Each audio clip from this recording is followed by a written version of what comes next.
the impossible rise and existence of Ra in all men. The impossible rise and existence of Ra in all men. People, don't panic, don't fear, and don't think that this is heresy or pagan. I am not trying to bring you to a confused state of being, but then we are in a state of reckoning, and all angles must be heard.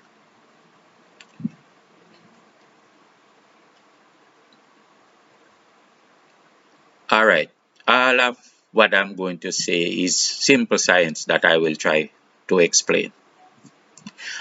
As Marduk, this ancient emperor is the hermit, a karmic suffering the pains for the pain he caused upon the earth because of his ego.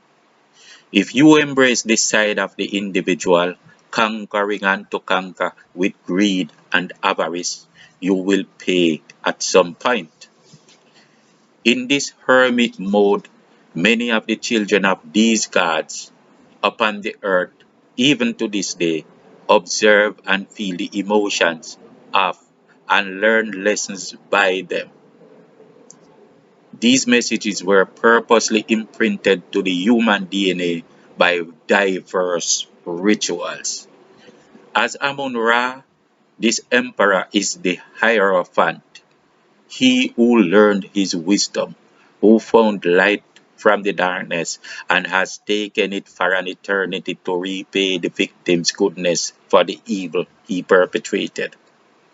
He is the one that learned the reason to not poke the finger in the fire, and he has this light that he takes from darkness to spread into the world.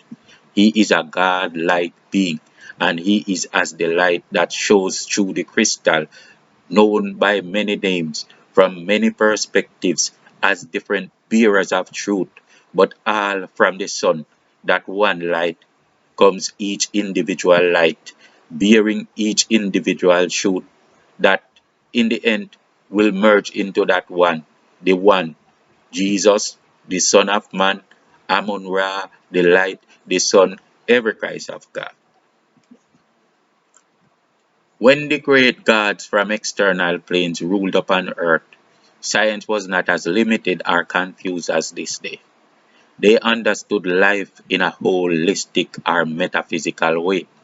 They knew how each dimension of existence affected the other, but to common men, and even to this day, these things are mysteries, but to the degree of magic. The only way they conceive these truths is, is in terms of superstitions, especially as religions. The gods understood the secrets of incarnations and reincarnations by way of these laws of the universe and laws of intrinsic, the natal laws. Although there are many, there can be none outside of the one or of the all. You are your father. Your ancestor is your God in you. The gift to mankind from their gods was the gift of blood lineage. The gift of blood lineage from gods to man was empowered and induced by way of them creating conditions, circumstances, and rituals in perpetual motion. The gifts of blood lineage from the gods to man was nullified at points where the human culture was dismantled in different civilizations. It was dismantled because the way of life of man was always a ritual, and these rituals were also used to trigger DNA memory spells. And I will explain a ritual at the end of this video so you will understand to some degree how this works.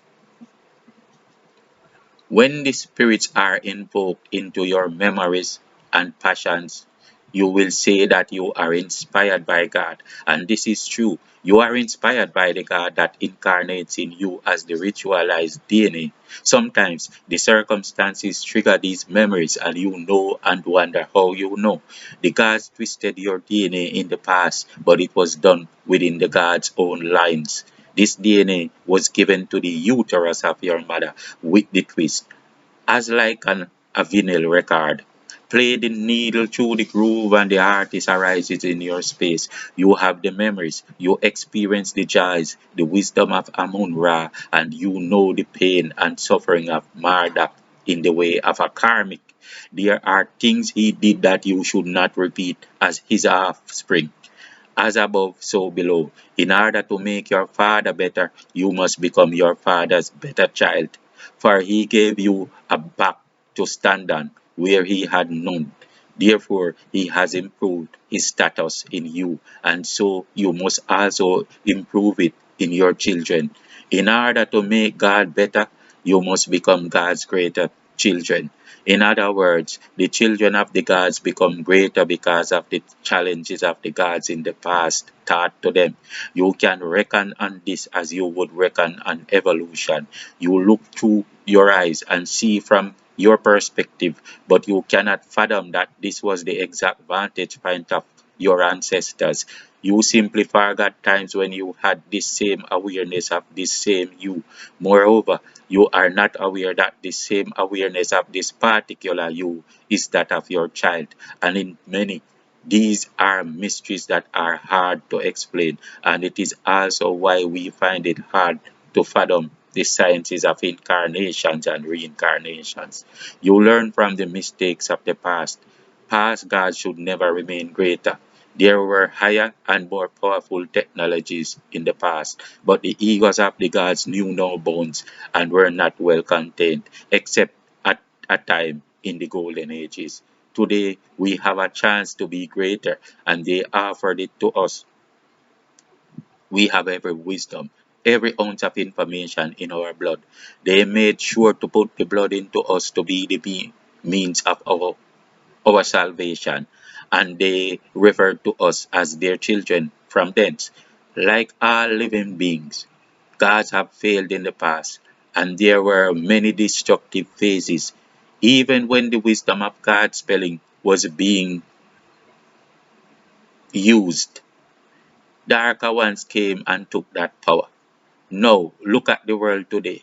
Every good thing is put to adverse use because of that same greed and avarice.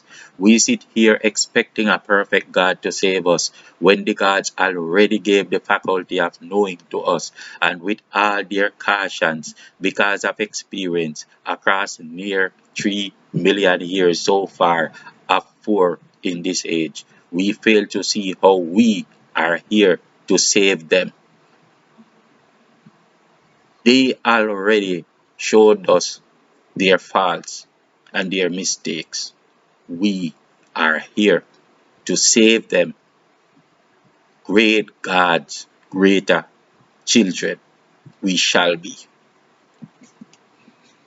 So you go to a dance and the music of that loudspeaker rattles your ribcage. It hits you with a wave that also rattles at your DNA. You sing songs and words often repeated. Culture is always a song often repeated. When you twist a nail, it becomes a screw. New information is added, and they will remain to infinity. Every echo goes to infinity. The edge of the pond cannot contain the ripple from the vibratory waves that come from the stone you chew in the middle of it. Those waves transcended the shoreline into the air and takes through your body. They will also vibrate in your DNA to your children for the next 5 generations. However, for such a small ripple, the awareness of the effect in body and mind might be insignificant unless there was a trigger and a magnifier. We will not get into those details. On the other hand, there could be good drama. For example, when this priest chants the words so many thousands of times to the same drum beat, the effect is humongous, for he also sets the event in his mind. As a matter of fact, even the minutest circumstances around this event will be magnified and recalled in one package of Akasha for download, and it might cross generations for thousands of years when used.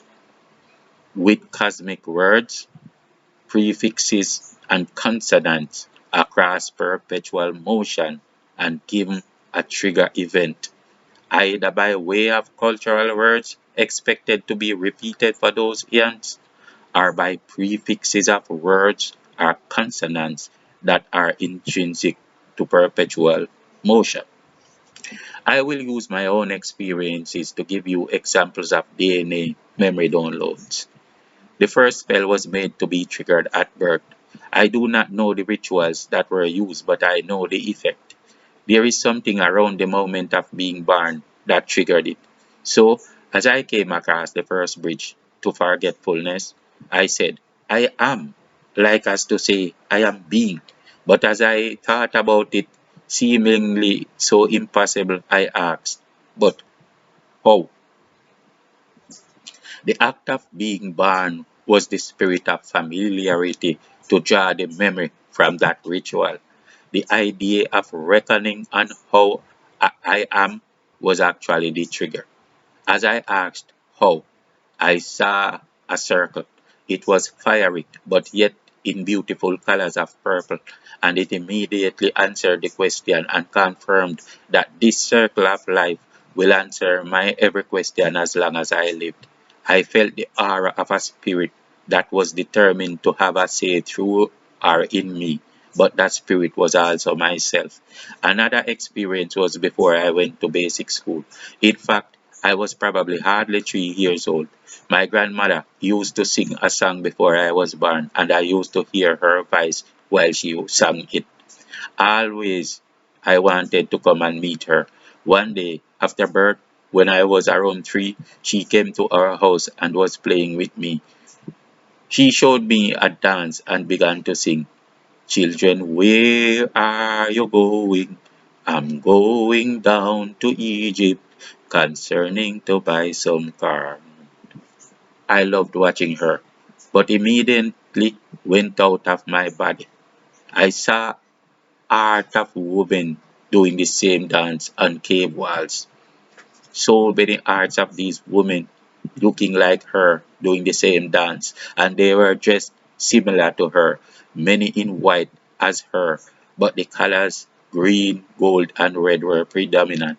That is when I went back and remembered the truth about the war, or a particular war in Egypt between our people. Those same lineages that now live all across Africa, including Ghana and in the Caribbean, including Jamaica. The Jamaican have a strong Egyptian lineage. They were fighting against another nation that are the Africans of the East. They were another black nation that fought against them, which I believe are the Nubians that are in Egypt, that are the historic Egyptians in Egypt today, and not those European looking people. Those were like people in the middle that were coming to Egypt from history before. And it started by the Egyptian pharaohs buying blonde hair and blue eyed women as well, they said they sold them as slaves, but then sometimes the children of these women were being allowed to sit on thrones, and it was causing a problem in Egypt. And even the war that we had with the Nubians, I think, had that as a part of the cause. Anyway, they were fighting against this Nubian nation of Africans from the east, and our people were defeated. I was transported back to the time when we were in our places, protected by women, and hearing this scary news. The Nubians had won against our Afro-Asiatic tribes, and we were in horror. We, like the Nubians, had a legacy in Egypt as historic creators there. But now we would be exiled. Had I not received this download, I would not be who I am today. And I learned to trust my download after many years with this vision, like a curse of pains in my head, until I read a book written by a West African. The book was named The Africans Who Wrote the Bible. And think his name was Banshi Dwaka, if I can pronounce it well. Then I began to trust my downloads as I trusted my waking realities. Because all these things I was always saying about Africa, I was even afraid to say it to an African for fear of not telling the truth. But then, after reading this book, I began to trust my download. There's not even an African who can come to Africa from Africa with the history of Africa and tell me that the things that I'm saying are wrong. I know these things because I know them. I actually experience them when they are downloaded to me. We need to open our eyes and see the fantastic world we live in. We want to watch movies to experience the intrigue, but the real life, which is the greater R, is happening all day, every day in our lives, but we are not partaking in what is really happening in our lives. Peace out.